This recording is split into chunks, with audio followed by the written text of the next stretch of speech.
In this video, I'm going to teach you how to build a Notion flashcard. This tutorial will guide you through creating a simple and organized flashcard system where you can study, memorize, and review information effectively, all within Notion. One of the biggest advantages of using Notion is that it allows you to create flashcards quickly with ready-made templates, saving time and helping you focus on learning rather than building from scratch. To get started, log into your Notion account and go to your homepage. From there, click Marketplace. In the search bar, type Flashcard or Study Card, and you'll see a variety of templates designed to help you get started quickly. Depending on your needs, you might find templates for language learning, exam prep, or general knowledge review. Take a moment to browse the options and choose the template that best fits your study style. Once you find a template that works for you, click the preview image to take a closer look.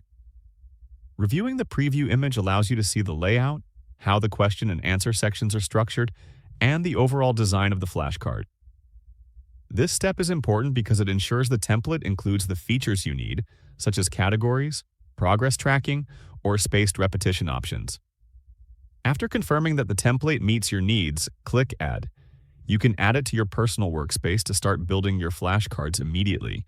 After the template has been added, click on it to open it in Notion. You can now customize your flashcard by adding your own questions and answers, creating categories or subjects, and adjusting any properties to match your learning goals. You can also include images, links, or examples to make your flashcards more engaging and interactive. The key benefit of using a template is that it provides a ready-made structure, so you can focus on adding content instead of designing the system from scratch. And that's it.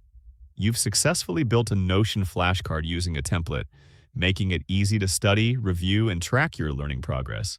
If you found this video helpful, let me know in the comments, give it a like, subscribe to the channel, and don't forget to hit the notification bell.